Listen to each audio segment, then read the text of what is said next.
35,000 ರೇಂಜಲ್ಲಿ ಫೋನ್ ತಗೋಬೇಕಾದ್ರೆ ಈಗ ತುಂಬಾ ಆಪ್ಷನ್ಸ್ಗಳು ಇದಾವೆ. ಅದರಲ್ಲೂ ಓಪೋ ಎಫ್ ಸೀರೀಸ್ ಅಂತ ಅಂದ್ರೆ ಡಿಸೈನ್, ಕ್ಯಾಮೆರಾ, ಆಫ್ಲೈನ್ ಪಾಪ್ಯುಲಾರಿಟಿ ಅಂತ ಫೇಮಸ್ ಆಗಿರುತ್ತೆ. ಆದ್ರೆ ಇವತ್ತು ನಮ್ಮ ಕೈಯಲ್ಲಿ ಇದೆ Oppo F33 5G smart phone.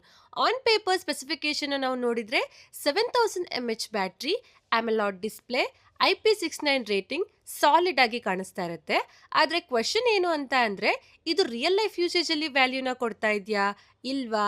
ಅಂದ್ರೆ ಇದು ಜಸ್ಟ್ ಬ್ರ್ಯಾಂಡ್ ವ್ಯಾಲ್ಯೂ ಮೇಲೆ ಪ್ರೈಸ್ ಇದೆಯಾ? ಈ ವಿಡಿಯೋಲಿ ನಾನು ಇದರ ಕಂಪ್ಲೀಟ್ ಹಾನೆಸ್ಟ್ ರಿವ್ಯೂನ ಕೊಡ್ತಾ ಇದ್ದೀನಿ. ಈ ವಿಡಿಯೋನ ನೀವು ಕೊನೆವರೆಗೂ ನೋಡಿ. ಮತ್ತೆ ಈ ಫೋನ್ ರಿವ್ಯೂ ಮಾಡೋದಕ್ಕೆ ನಮಗೆ ಕಲರ್ಸ್ ಮೊಬೈಲ್ಸ್ ಅವರು ಕಳಿಸ್ಕೊಟ್ಟಿದ್ದಾರೆ. ಇಲ್ಲಿ ನೀವೇನಾದರೂ ಈ ಫೋನ್ನ ಕಲರ್ಸ್ ಮೊಬೈಲ್ಸ್ ಅಲ್ಲಿ ನೀವೇನಾದರೂ ಪ್ರೀ ಬುಕ್ ಮಾಡಿ ಪರ್ಚೇಸ್ ಮಾಡಿದ್ರೆ ನಿಮಗೆ neck band, earbud, smart watch, laptop bag ಅಂತ 10 ಡಿಫ್ರೆಂಟ್ ಗಿಫ್ಟ್ಸ್ಗಳು ಕಂಪ್ಲೀಟ್ಲಿ ಫ್ರೀ ಆಗಿ ಕೊಡ್ತಾ ಇದ್ದಾರೆ. ಜೊತೆಗೆ up to 10% UPI cash back or up to 10% credit card cash back ಸಿಗ್ತಾ ಇದೆ. ಈ ಶಾಪ್ನ ಲೊಕೇಶನ್ ಹಾಗೆ ಕಾಂಟ್ಯಾಕ್ಟ್ ನಂಬರ್ನ ನಾನು ಡಿಸ್ಕ್ರಿಪ್ಷನ್ ಅಲ್ಲಿ ಹಾಕಿರ್ತೀನಿ. ನೀವು ಒನ್ಸ್ ಚೆಕ್ ಮಾಡಿ ನೋಡಿ. ಮೊದಲನೇದಾಗಿ ಇದರ ಪ್ರೈಸಿಂಗ್ ಬಗ್ಗೆನೇ ಮಾತಾಡೋದಾದ್ರೆ ಈ ಫೋನ್ ಬಂದು ನಮಗೆ 3 ಡಿಫ್ರೆಂಟ್ ವೇರಿಯಂಟ್ ಅಲ್ಲಿ ಸಿಗುತ್ತೆ. 6GB ರ್ಯಾಮ್, 128GB ಸ್ಟೋರೇಜ್, ಇದಕ್ಕೆ 31,999 ಆಗುತ್ತೆ. 8GB ರ್ಯಾಮ್, 128GB ಸ್ಟೋರೇಜ್, ಇದಕ್ಕೆ 34,999 ಆಗುತ್ತೆ. ಹಾಗೆ 8GB ರ್ಯಾಮ್, 256GB ಸ್ಟೋರೇಜ್, ಇದಕ್ಕೆ 37,999 ಆಗುತ್ತೆ. ನೆಕ್ಸ್ಟ್ ನಾವು ಇದರ ಕ್ವಿಕ್ ಅನ್ಬಾಕ್ಸಿಂಗ್ ಬಗ್ಗೆ ಮಾತಾಡೋದಾದ್ರೆ ಬಾಕ್ಸ್ ಒಳಗಡೆ ಫೋನ್ ಜೊತೆಗೆ 80 watt fast charger, type C cable, transparent back cover, sim ejector tool, basic documentation ಸಿಗುತ್ತೆ. ಅಂದ್ರೆ ಎಕ್ಸ್ಟ್ರಾ ಖರ್ಚು ಏನೂ ಇರೋದಿಲ್ಲ. ರೆಡಿ ಟು ಯೂಸ್ ಪ್ಯಾಕೇಜ್ ಅಂತಾನೆ ಹೇಳ್ಬೋದು. ನೆಕ್ಸ್ಟ್ ಇದರ ಡಿಸೈನ್ ಹಾಗೆ ಬಿಲ್ಡ್ ಕ್ವಾಲಿಟಿ ಬಗ್ಗೆ ನಾವು ಮಾತಾಡೋದಾದ್ರೆ ಈ ಓಪೋ F33 ಸಿಂಪಲ್ ಆಗಿದ್ರೂ ಪ್ರೀಮಿಯಂ ಲುಕ್ ನ ಮೇಂಟೈನ್ ಮಾಡ್ತಾ ಇದೆ. ಇದು ನಮಗೆ 2 ಕಲರ್ಸ್ ಅಲ್ಲಿ ಸಿಗುತ್ತೆ, ಪರ್ಲ್ ವೈಟ್ ಮತ್ತೆ ಫಾರೆಸ್ಟ್ ಗ್ರೀನ್. ಈ 2 ಕಲರ್ಸ್ ಕೂಡ ಚೆನ್ನಾಗಿದೆ. ಆದ್ರೆ ಈಗ ನಮ್ಮ ಹತ್ರ ಫಾರೆಸ್ಟ್ ಗ್ರೀನ್ ಇದೆ. ಇದು ಕ್ಲೀನ್ ಮ್ಯಾಟ್ ಫಿನಿಶಿಂಗ್ ಆಗಿದೆ. ಫೋನ್ ಬಾರ್ಡರ್ ಅಲ್ಲಿ ಲೈಟ್ ಗ್ರೀನ್ ಕಲರ್ ಗ್ಲೋ ಆಗ್ತಾ ಇರುತ್ತೆ, ನೋಡೋದಕ್ಕೂ ಚೆನ್ನಾಗಿ ಕಾಣಿಸ್ತಾ ಇದೆ. ಬ್ಯಾಕ್ ಪ್ಯಾನಲ್ ಮ್ಯಾಟ್ ಫಿನಿಶಿಂಗ್ ಇರೋದ್ರಿಂದ ಫಿಂಗರ್ ಪ್ರಿಂಟ್ ಮಾರ್ಕ್ಸ್ ಬರೋದಿಲ್ಲ ಮತ್ತೆ ಸ್ಕ್ರಾಚಸ್ ಕೂಡ ಕಡಿಮೆ ಆಗುತ್ತೆ. ಮತ್ತೆ ಇದರ ಫ್ರೇಮ್ ಕೂಡ ಡೀಸೆಂಟ್ ಫಿನಿಶಿಂಗ್ ಇದೆ. ಹಾಗೆ ಇದಕ್ಕೆ military grade 810H shock resistance ಸಿಗುತ್ತೆ. ಜೊತೆಗೆ 360 degree damage proof armour body protection ಸಿಗ್ತಾ ಇದೆ. ಮತ್ತೆ ಇದರಿಂದ ಇದರ ಡ್ಯೂರಬಿಲಿಟಿ ಚೆನ್ನಾಗಿದೆ. ಕೈಯಿಂದ ನಾವೇನಾದ್ರೂ ಮಿಸ್ ಆಗಿ ಬಿದ್ರೂ ಇದು ಏನು ಜಾಸ್ತಿ ಡ್ಯಾಮೇಜ್ ಕೂಡ ಆಗೋದಿಲ್ಲ. ಆದ್ರೆ ನೀವು ಬೇಕು ಅಂತ ಫೋನ್ನ ಬೀಳ್ಸೋದಕ್ಕೆ ಹೋಗಬೇಡಿ, ಫೋನ್ ಡ್ಯಾಮೇಜ್ ಆಗೋ ಚಾನ್ಸಸ್ ಇರುತ್ತೆ. ಮತ್ತೆ ಇದಕ್ಕೆ IP68, IP69, IP69K ವಾಟರ್ ಹಾಗೆ ಡಸ್ಟ್ ರೆಸಿಸ್ಟೆಂಟ್ ಸಪೋರ್ಟ್ ಕೂಡ ಸಿಗ್ತಾ ಇದೆ. ಇದರ ಮೇಲೆ ಸ್ವಲ್ಪ ನೀರು ಬಿದ್ರೂ ಏನೂ ಆಗೋದಿಲ್ಲ. ಹಾಗೆ ಇದನ್ನ 1.5 metres up to 30 minutes under water ನಾವು ಯೂಸ್ ಮಾಡಬಹುದು. ಫೋನ್ಗೆ ಏನೂ ಆಗೋದಿಲ್ಲ. ಜೊತೆಗೆ ಇದು 18 ಲಿಕ್ವಿಡ್ ರೆಸಿಸ್ಟೆಂಟ್ ಅಂತ ಹೇಳ್ಬೋದು. ರೈನ್ ವಾಟರ್ ಇಂದ ಹಿಡಿದು ಆಯಿಲ್ ಸ್ಪ್ಲಾಶಸ್ ವರೆಗೂ ಹ್ಯಾಂಡಲ್ ಮಾಡ್ತಾ ಇದೆ. ಮತ್ತೆ ಈ ಫೋನ್ 189 ಗ್ರಾಮ್ ವೇಟ್ ಇದೆ, 8 mm ಥಿಕ್ನೆಸ್ ನ ಹೊಂದಿದೆ. ಇದು ಲೈಟ್ ವೈಟ್ ಫೀಲ್ ನ ಕೊಡ್ತಾ ಇದೆ. ಲಾಂಗ್ ಟೈಮ್ ಯೂಸ್ ಮಾಡಿದ್ರೂ ಕಂಫರ್ಟಬಲ್ ಆಗಿ ಇರುತ್ತೆ. ನೆಕ್ಸ್ಟ್ ಇದರ ಪೋರ್ಟ್ಸ್ ಹಾಗೆ ಬಟನ್ಸ್ ಕಡೆ ಬಂದ್ರೆ ಈ ಫೋನ್ ಕೆಳಗಡೆ ಸ್ಪೀಕರ್ ಗ್ರಿಲ್ ಸಿಗುತ್ತೆ, USB type C charging port ಇದೆ, ಮೈಕ್ರೋಫೋನ್ ಸಿಗುತ್ತೆ, ಸಿಮ್ ಕಾರ್ಡ್ ಟ್ರೇ ಇದೆ. ಇದು ಹೈಬ್ರಿಡ್ ಸಿಮ್ ಕಾರ್ಡ್ ಸ್ಲಾಟ್ ಆಗಿದೆ. ಮೆಮೊರಿ ಕಾರ್ಡ್ ಕೂಡ ಹಾಕ್ಬೋದು. ಲೆಫ್ಟ್ ಹ್ಯಾಂಡ್ ಸೈಡ್ ಅಲ್ಲಿ ಏನೂ ಇಲ್ಲ, ಹಾಗೆ ಇದೆ. ಮತ್ತೆ ರೈಟ್ ಹ್ಯಾಂಡ್ ಸೈಡ್ ಅಲ್ಲಿ ಪವರ್ ಬಟನ್ ಹಾಗೆ ವಾಲ್ಯೂಮ್ ರಾಕರ್ ಸಿಗುತ್ತೆ. ಫೋನ್ ಮೇಲೆ ಸ್ಪೀಕರ್ ಇದೆ, ನಾಯ್ಸ್ ಕ್ಯಾನ್ಸಲೇಷನ್ ಮೈಕ್ರೋಫೋನ್ ಸಿಗುತ್ತೆ. ಇದರಲ್ಲಿ ಡ್ಯುಯಲ್ ಸ್ಟೀರಿಯೋ ಸ್ಪೀಕರ್ ಸಿಗುತ್ತೆ. ಇದರಲ್ಲಿ 300% ಅಲ್ಟ್ರಾ ವಾಲ್ಯೂಮ್ ಮೋಡ್ ಕೂಡ ಸಿಗುತ್ತೆ. ಇದರ ಸೌಂಡ್ ಕ್ವಾಲಿಟಿ ಚೆನ್ನಾಗಿದೆ, ಜೋರಾಗಿನೇ ಕೇಳಿಸ್ತಾ ಇದೆ.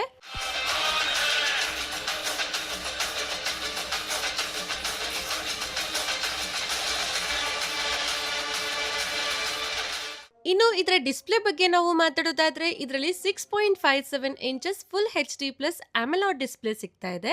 ಡಿಸ್ಪ್ಲೇ ಸ್ಮೂತ್ ಆಗಿ ವರ್ಕ್ ಆಗ್ತಾ ಇದೆ, ಲ್ಯಾಗ್ ಏನು ಅನ್ಸೋದಿಲ್ಲ. ಮತ್ತೆ ಇದರಲ್ಲಿ 1400 ನೈಟ್ ಪೀಕ್ ಬ್ರೈಟ್ನೆಸ್ ಇದೆ. ಇಂಡೋರ್ ಹಾಗೆ ಔಟ್ಡೋರ್ ಅಲ್ಲಿ ಚೆನ್ನಾಗಿ ಕಾಣಿಸುತ್ತೆ. ಡೈರೆಕ್ಟ್ ಸನ್ಲೈಟ್ ಅಲ್ಲಿನೂ ಇದರ ವಿಸಿಬಿಲಿಟಿ ಚೆನ್ನಾಗಿದೆ. ಮತ್ತೆ ಇದು ವೈಡ್ ವೈನ್ L1 ಗೆ ಸಪೋರ್ಟ್ ಮಾಡುತ್ತೆ. ನೆಟ್ಫ್ಲಿಕ್ಸ್ ಅಲ್ಲಿ HD ವಿಡಿಯೋಸ್ನ ನೋಡಬಹುದು. HDR ಸಪೋರ್ಟ್ ಇಲ್ಲ. ಯೂಟ್ಯೂಬ್ ಅಲ್ಲಿ 2K ವಿಡಿಯೋಸ್ನ 60 FPS ಅಲ್ಲಿ ನೋಡಬಹುದು. ಇದರಲ್ಲಿ ಪ್ಲೇ ಆಗೋ ವಿಡಿಯೋಸ್ ಅಲ್ಲಿ ಡೀಟೇಲ್ಸ್ ಪರವಾಗಿಲ್ಲ, ಚೆನ್ನಾಗಿದೆ. ಕಲರ್ಸ್ ಕೂಡ ಚೆನ್ನಾಗಿ ಬರುತ್ತೆ. ವಿವಿಂಗ್ ಆಂಗಲ್ ಚೆನ್ನಾಗಿದೆ. ಹಾಗೆ ಇದರಲ್ಲಿ ಪಂಚ್ ಹೋಲ್ ಕ್ಯಾಮೆರಾ ಇದೆ. ಇದರ ಬೆಸಲ್ಸ್ ಕಡಿಮೆ ಇದೆ. ಇದರ ಚಿನ್ ಕೂಡ ಕಡಿಮೆ ಇದೆ. ಮತ್ತೆ 93% ಸ್ಕ್ರೀನ್ ಟು ಬಾಡಿ ರೇಷಿಯೋ ಇದೆ. ಇದರಲ್ಲಿ ಸಿಮೆಟ್ರಿಕಲ್ ಬೆಸಲ್ಸ್ ನೋಡೋದಕ್ಕೆ ಸಿಗುತ್ತೆ. ಹಾಗೆ ಇದರಲ್ಲಿ ಇನ್ ಡಿಸ್ಪ್ಲೇ ಫಿಂಗರ್ ಪ್ರಿಂಟ್ ಸೆನ್ಸರ್ ಸಿಗ್ತಾ ಇದೆ. ಇದು ಫಾಸ್ಟ್ ಆಗಿ ವರ್ಕ್ ಆಗುತ್ತೆ. ಜೊತೆಗೆ ಇದರ ಹ್ಯಾಪ್ಟಿಕ್ಸ್ ಕೂಡ ಚೆನ್ನಾಗಿದೆ, ವೈಬ್ರೇಷನ್ ಫೀಲ್ ಬರುತ್ತೆ. ಓವರ್ ಆಲ್ ಈ ಪ್ರೈಸ್ ರೇಂಜ್ಗೆ ಇದರ ಡಿಸ್ಪ್ಲೇ ಇನ್ನೂ ಬೆಟರ್ ಆಗ್ಬೋದಿತ್ತು ಅಂತ ಅನ್ನಿಸ್ತು. ನೆಕ್ಸ್ಟ್ ಇದರ ಪರ್ಫಾರ್ಮೆನ್ಸ್ ಬಗ್ಗೆ ಮಾತಾಡೋದಾದ್ರೆ ಇದರಲ್ಲಿ ಮೀಡಿಯಾಟೆಕ್ ಕಡೆಯಿಂದ ಡೈಮೆನ್ಸಿಟಿ 6360 ಮ್ಯಾಕ್ಸ್ ಪ್ರೊಸೆಸರ್ ಸಿಗುತ್ತೆ. ಇದರ ಅಂತುತು ಸ್ಕೋರ್ 5,18,000 ಪ್ಲಸ್ ಇದೆ. ಇದರ ಅಂತುತು ಸ್ಕೋರ್ ತುಂಬಾ ಕಡಿಮೆ ಆಯಿತು ಅಂತ ಅನ್ನಿಸ್ತು, ಇನ್ನೂ ಜಾಸ್ತಿ ಬರಬೇಕಾಗಿತ್ತು. ಆದರೆ ಇದರಲ್ಲಿ 83% CPU ಥ್ರಾಟಲ್ ಇದೆ. ಇದು ಜಾಸ್ತಿ ಹೀಟ್ ಆಗೋದಿಲ್ಲ, ಯಾಕಂದ್ರೆ ಇದರಲ್ಲಿ VC ಕೂಲಿಂಗ್ ಸಿಸ್ಟಮ್ ಸಿಗುತ್ತೆ. ಹಾಗೆ ಇದರ ಬೆಂಚ್ ಮಾರ್ಕ್ನ ಚೆಕ್ ಮಾಡುವಾಗ ಇದರ ಟೆಂಪರೇಚರ್ ವೇರಿಯೇಷನ್ಸ್ ಕೂಡ ನಾವು ಚೆಕ್ ಮಾಡಿದ್ವಿ. ಈ ಫೋನ್ 27 ಡಿಗ್ರಿ ಸೆಲ್ಸಿಯಸ್ ಇಂದ 35 ಡಿಗ್ರಿ ಸೆಲ್ಸಿಯಸ್ ವರೆಗೂ ಹೀಟ್ ಆಯಿತು. ಈ ಫೋನ್ ಜಾಸ್ತಿ ಏನು ಹೀಟ್ ಆಗ್ತಾ ಇಲ್ಲ, ಓವರ್ ಹೀಟಿಂಗ್ ಇಶ್ಯೂಸ್ ಏನು ಇದರಲ್ಲಿ ಇಲ್ಲ. ಮತ್ತೆ 34% ಇಂದ 21% ಬ್ಯಾಟ್ರಿ ಡ್ರೈನ್ ಆಯಿತು. ಇದರ ಬ್ಯಾಟ್ರಿ ಬ್ಯಾಕಪ್ ಕೂಡ ಚೆನ್ನಾಗಿದೆ, ಜಾಸ್ತಿ ಏನು ಬ್ಯಾಟ್ರಿ ಡ್ರೈನ್ ಕೂಡ ಆಗ್ತಾ ಇಲ್ಲ. ಹಾಗೆ ಇದರಲ್ಲಿ LPDDR4X ರ್ಯಾಮ್ ಇದೆ, UFS 2.2 ಸ್ಟೋರೇಜ್ ಸಿಗುತ್ತೆ. ಇದರ ರ್ಯಾಮ್ ಟೈಪ್ ಸ್ಟೋರೇಜ್ ಟೈಪ್ ಎರಡೂ ಕೂಡ ಕಡಿಮೆ ಆಯಿತು. ಮತ್ತೆ ಇದರಲ್ಲಿ 54,000 ಪ್ಲಸ್ UFS ಸ್ಕೋರ್ ಇದೆ. ಇದರ UFS ಸ್ಕೋರ್ ಸ್ವಲ್ಪ ಕಡಿಮೆ ಆಯಿತು. ಹಾಗೆ ಇದರ ಗೇಮಿಂಗ್ ಕಡೆ ಬಂದರೆ ಇದರಲ್ಲಿ BGMI ಅಲ್ಲಿ ಸ್ಮೂತ್ ಆಪ್ಷನಲ್ಲಿ ಎಕ್ಸ್ಟ್ರೀಮ್ ಸೆಟ್ಟಿಂಗಲ್ಲಿ ಆಡಬಹುದು. ಅಂದರೆ ಇದರಲ್ಲಿ 60 FPS ಗೇಮಿಂಗ್ ಸಪೋರ್ಟ್ ಸಿಗುತ್ತೆ. ಆದರೆ ಗೇಮ್ಸ್ ಆಡುವಾಗ ಫ್ರೇಮ್ ಡ್ರಾಪ್ಸ್ ಆಗಲಿ ಅಥವಾ ಲ್ಯಾಗ್ ಫೀಲ್ ಆಗಲಿ ಏನೂ ಆಗೋದಿಲ್ಲ, ಸ್ಮೂತ್ ಗೇಮಿಂಗ್ ಸಿಗುತ್ತೆ.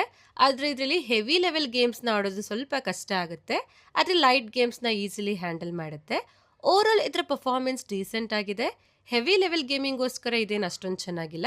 ಗೇಮಿಂಗೋಸ್ಕರ ನೀವು ಬೇರೆ ಫೋನ್ ತಗೊಳ್ಳೋದು ಒಳ್ಳೆಯದು. ನೆಕ್ಸ್ಟ್ ನಾವು ಇದರ ಸಾಫ್ಟ್ವೇರ್ ಬಗ್ಗೆ ಮಾತಾಡೋದಾದ್ರೆ ಈ ಫೋನ್ ಕಲರ್ OS 16 ಹಾಗೆ Android 16 ಅಲ್ಲಿ ಬರುತ್ತೆ. ಇದಕ್ಕೆ 3 ಇಯರ್ಸ್ ಮೇಜರ್ OS ಅಪ್ಡೇಟ್ ಹಾಗೆ 4 ಇಯರ್ಸ್ ಸೆಕ್ಯೂರಿಟಿ ಪ್ಯಾಚ್ ಅಪ್ಡೇಟ್ ಸಿಗ್ತಾ ಇದೆ. ಹಾಗೆ ಇದರಲ್ಲಿ ಕೆಲವು ಪ್ರೀ ಇನ್ಸ್ಟಾಲ್ಡ್ ಆ್ಯಪ್ಸ್ಗಳು ಬರುತ್ತೆ, ಅವುಗಳನ್ನ ಅನ್ಇನ್ಸ್ಟಾಲ್ ಮಾಡ್ಕೋಬಹುದು. ಮತ್ತು ಹಾಟ್ ಆ್ಯಪ್ಸ್, ಹಾಟ್ ಗೇಮ್ಸ್ಗಳು ಕೂಡ ಬರುತ್ತೆ. ಇದರಿಂದ ಯೂಸರ್ ಎಕ್ಸ್ಪೀರಿಯನ್ಸ್ ಹಾಳಾಗುತ್ತೆ. ಆದರೆ ಈ ಫೋನ್ ಆ್ಯನಿಮೇಷನ್ಸ್ ಚೆನ್ನಾಗಿದೆ, ಸ್ಮೂತ್ ಆ್ಯನಿಮೇಷನ್ಸ್ ಸಿಗುತ್ತೆ. ಹಾಗೆ ಸಾಫ್ಟ್ವೇರ್ ಮಾಡರ್ನ್ ಫೀಲ್ನ ಕೊಡುತ್ತೆ, ಔಟ್ಡೇಟೆಡ್ ಅಂತ ನಮಗೇನು ಫೀಲ್ ಆಗೋದಿಲ್ಲ. ಹಾಗೆ ಇದರಲ್ಲಿ ಲಾಕ್ ಸ್ಕ್ರೀನ್ ಕಸ್ಟಮೈಸೇಷನ್ಸ್ಗಳು ಸಿಗುತ್ತೆ, ಜೊತೆಗೆ ಆ್ಯಪ್ ಕ್ಲೋನ್, ಆ್ಯಪ್ ಐಡ್ ಅಂತಹ ಫೀಚರ್ಸ್ಗಳು ಸಿಗುತ್ತೆ.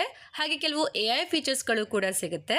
ನೆಕ್ಸ್ಟ್ ಇದರ ಕನೆಕ್ಟಿವಿಟಿ ಬಗ್ಗೆ ನಾವು ಮಾತಾಡೋದಾದ್ರೆ ಇದರಲ್ಲಿ ಮಲ್ಟಿಪಲ್ 5G ಬ್ಯಾಂಡ್ ಸಿಗುತ್ತೆ, ಬ್ಲೂಟೂತ್ 5.4 ಇದೆ, ವೈಫೈ 6 ಸಿಗುತ್ತೆ.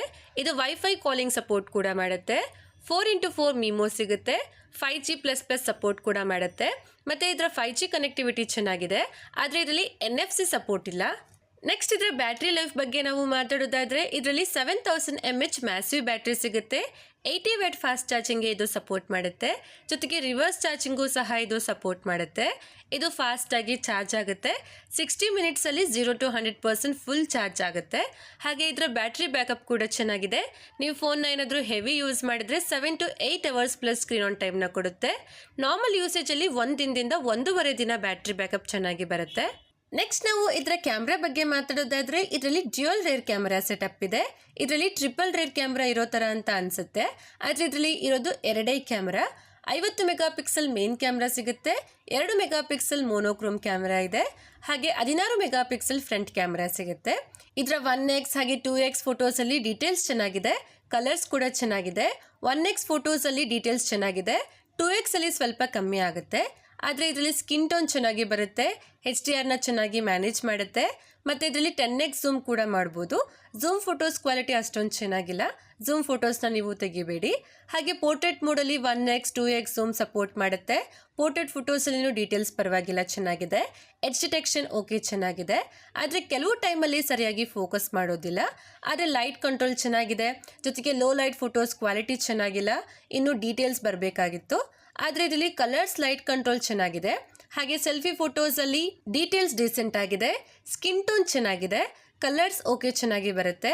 ಸೆಲ್ಫಿ ಪೋರ್ಟ್ರೇಟಲ್ಲಿನೂ ಡೀಟೇಲ್ಸ್ ಡೀಸೆಂಟ್ ಆಗಿದೆ, ಎಡ್ಜ್ ಡಿಟೆಕ್ಷನ್ ಪರವಾಗಿಲ್ಲ ಚೆನ್ನಾಗಿದೆ, ಕಲರ್ಸ್ ಲೈಟ್ ಕಂಟ್ರೋಲ್ ಪರವಾಗಿಲ್ಲ ಚೆನ್ನಾಗಿದೆ. ಹಾಗೆ ಇದರ ಬ್ಯಾಕ್ ಕ್ಯಾಮ್ರಾಯಿಂದ 1080p ವಿಡಿಯೋಸ್ನ 60 FPS ಅಲ್ಲಿ ತೆಗಿಬೋದು. ವಿಡಿಯೋಸ್ ಕ್ವಾಲಿಟಿ ಚೆನ್ನಾಗಿ ಬರುತ್ತೆ, ಆದರೆ ಸ್ಟೇಬಲ್ ವಿಡಿಯೋಸ್ಗಳು ನಮಗೆ ಬರೋದಿಲ್ಲ. ಕಲರ್ಸ್ ಓಕೆ ಪರವಾಗಿಲ್ಲ. ಹಾಗೆ ಫ್ರಂಟ್ ಕ್ಯಾಮ್ರಾಯಿಂದ 1080p ವಿಡಿಯೋಸ್ನ 30 FPS ಅಲ್ಲಿ ತೆಗಿಬೋದು. ಇದರಲ್ಲಿನೂ ಡೀಟೇಲ್ಸ್ ಡೀಸೆಂಟ್ ಆಗಿದೆ, ಕಲರ್ಸ್ ಲೈಟ್ ಕಂಟ್ರೋಲ್ ಪರವಾಗಿಲ್ಲ ಇದರಲ್ಲಿನೂ. ಓವರಾಲ್ ಇದರ ಕ್ಯಾಮ್ರಾ ಕ್ವಾಲಿಟಿ ಡೀಸೆಂಟ್ ಅಂತ ಹೇಳ್ಬೋದು. ಹಾಗೆ ಈ ಫೋನಿಂದ ಕ್ಲಿಕ್ ಮಾಡಿರೋ ಫೋಟೋಸ್ ಹಾಗೆ ವೀಡಿಯೋಸ್ನ ನಾನು ಗೂಗಲ್ ಡ್ರೈವಲ್ಲಿ ಹಾಕಿರ್ತೀನಿ, ನೀವೇ ಒಂದ್ಸರಿ ಚೆಕ್ ಮಾಡಿ ನೋಡಿ. ಲಿಂಕ್ನ ನಾನು ಡಿಸ್ಕ್ರಿಪ್ಷನಲ್ಲಿ ಕೊಟ್ಟಿರ್ತೀನಿ. ಕೊನೆಯದಾಗಿ ನಾವು ಇದರ ಕನ್ಕ್ಲೂಷನ್ ಕಡೆ ಬಂದರೆ ಈ ಫೋನ ತಗೋಬೋದಾ ಅಂತ ಅಂದರೆ ನನ್ನ ಪ್ರಕಾರ ಈ ಫೋನ ತಗೋಬೇಡಿ. ಯಾಕಂದರೆ ಇದರ ಪ್ರೈಸಿಂಗ್ ಸ್ವಲ್ಪ ಜಾಸ್ತಿ ಆಯಿತು. 32,000ಗೆ ಕೇವಲ 6GB ರ್ಯಾಮ್ ಮತ್ತು 128GB ಸ್ಟೋರೇಜ್ ಮಾತ್ರ ಸಿಗ್ತಾ ಇದೆ. ಇದರ ಕ್ಯಾಮ್ರಾ ಕ್ವಾಲಿಟಿ ಮತ್ತು ಇದರ ಪರ್ಫಾರ್ಮೆನ್ಸ್ ಕೂಡ ಡೀಸೆಂಟ್ ಆಗಿದೆ. ಆದರೆ ಇದರಲ್ಲಿ 7000 mAh ಮ್ಯಾಸಿವ್ ಬ್ಯಾಟ್ರಿ ಸಿಗ್ತಾ ಇದೆ. ಬ್ಯಾಟ್ರಿ ಬ್ಯಾಕಪ್ ಚೆನ್ನಾಗಿದೆ ಮತ್ತು ಇದರ 5G ಕನೆಕ್ಟಿವಿಟಿ ಕೂಡ ಚೆನ್ನಾಗಿದೆ. ಇದರ ಡ್ಯೂರಬಿಲಿಟಿ ಕೂಡ ಚೆನ್ನಾಗಿದೆ. ಇದನ್ನು ತಗೊಳ್ಳೋದು ಬಿಡೋದು ನಿಮಗೆ ಬಿಟ್ಟಿದ್ದು. ನಿಮಗೆ ಇಷ್ಟ ಆದರೆ ತಗೊಳ್ಳಿ, ಇಲ್ಲ ಅಂತಂದರೆ ತಗೋಬೇಡಿ.